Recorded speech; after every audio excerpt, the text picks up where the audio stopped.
In the heart of Africa lies a country so rich in minerals that its underground wealth is estimated to exceed $24 trillion. Copper, cobalt, diamonds, gold, uranium, enough resources to make it one of the richest nations on earth. Yet today, millions of its people live on less than $2 a day. Hospitals collapse. Schools crumble. Entire communities survive without electricity. How did one of the most resource-rich places on the planet become one of the poorest? To understand the answer, we must travel back to a brutal chapter in history. A time when human hands were cut off for failing to collect enough rubber. A time when an entire country was owned by a single man. This is the story of the Congo, the empire built on severed hands, and the leader who tried to set it free. Democratic Republic of Congo, located in Central Africa, is one of the largest countries on the continent. It contains vast rainforests, enormous rivers, and some of the richest mineral deposits on Earth.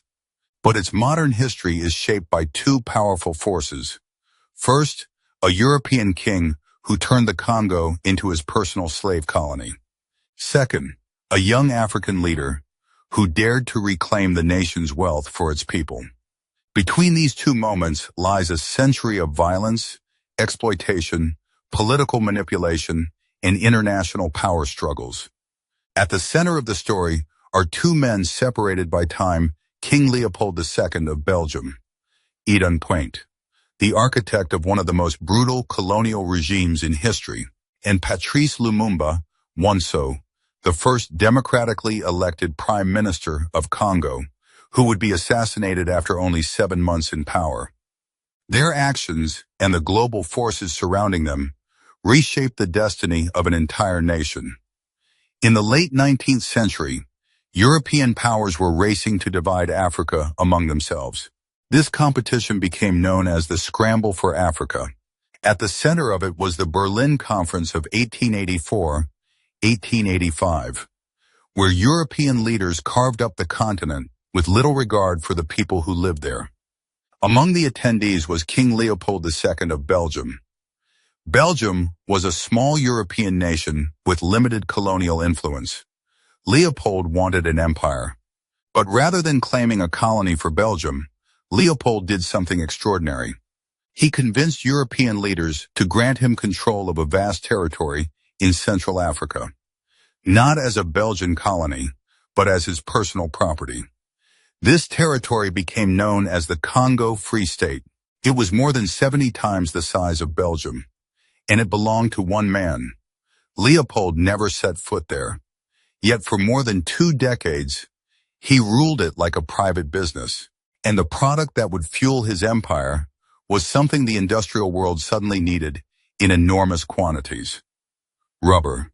In the late 1800s, the global demand for rubber exploded. Bicycles were becoming popular. Automobiles were emerging. Factories needed rubber belts and machinery parts. The Congo rainforest was full of wild rubber vines. For Leopold, it was a gold mine.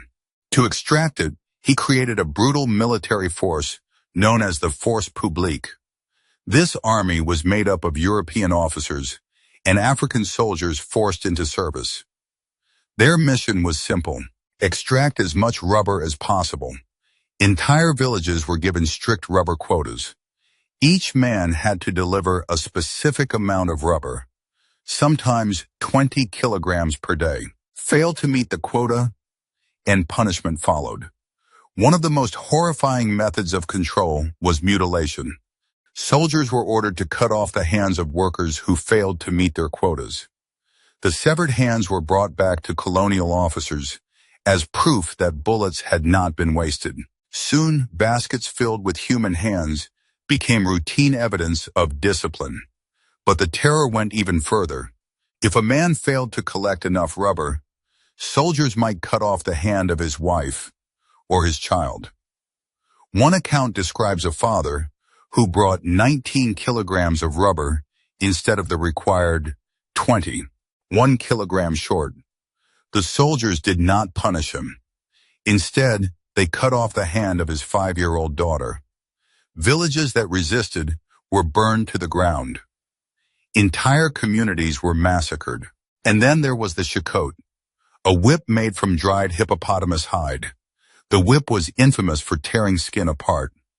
20 lashes was considered standard punishment, 50 for running away, 100 for resisting. Few people survived 100 lashes. For 23 years, Leopold's regime extracted wealth from the Congo through terror. Rubber exports generated enormous profits. Leopold used the money to build grand projects across Belgium. Palaces, monuments, boulevards, museums. Belgium's capital city, Brussels, was transformed with lavish architecture funded by Congo's resources. But the human cost was catastrophic.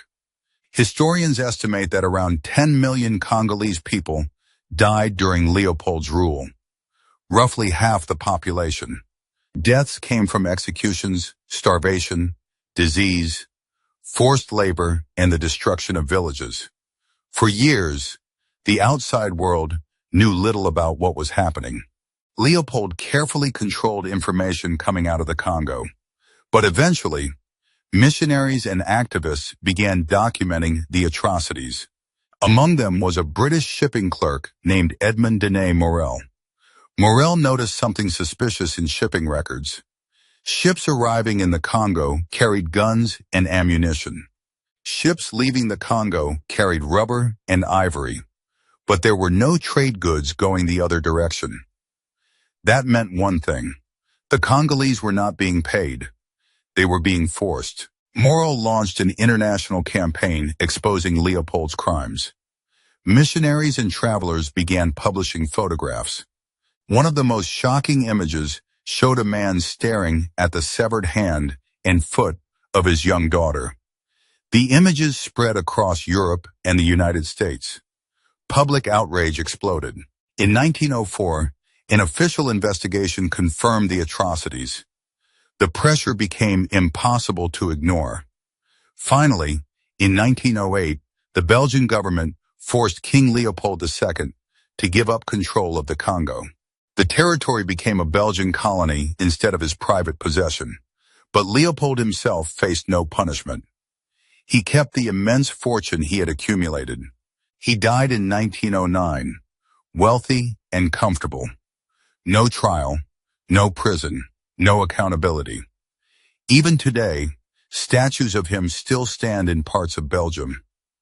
But the Congo he left behind was devastated. What many people don't realize is that the Congo's suffering did not end when Leopold lost control. Belgian colonial rule continued for another 52 years. During that time, Congolese people were largely excluded from political power. Education was limited. By the late 1950s, fewer than 20 Congolese citizens held university degrees in a country of more than 13 million people. The system was designed to keep the population dependent and controlled. But change was coming. Across Africa, independence movements were rising. Colonial empires were beginning to collapse. And in the Congo, a new voice began to emerge. A young man named Patrice Lumumba. Patrice Lumumba was not born into political privilege. He worked as a postal clerk, but he was intelligent, charismatic, and deeply passionate about justice. By the late 1950s, Lumumba had become one of the leading voices demanding independence for the Congo. His message was simple. The country's wealth should belong to its people, not to foreign powers, not to corporations, not to colonial rulers. In 1960, after years of pressure and protests, Belgium finally granted independence. Lumumba became Congo's first democratically elected prime minister. He was only 35 years old. For millions of Congolese citizens, he represented hope. A new beginning, a chance to rebuild the country after decades of exploitation. But Congo's independence came at a dangerous moment in world history. The Cold War was at its peak. The United States and the Soviet Union were competing for influence across the globe. and the Congo's vast mineral wealth made it strategically crucial.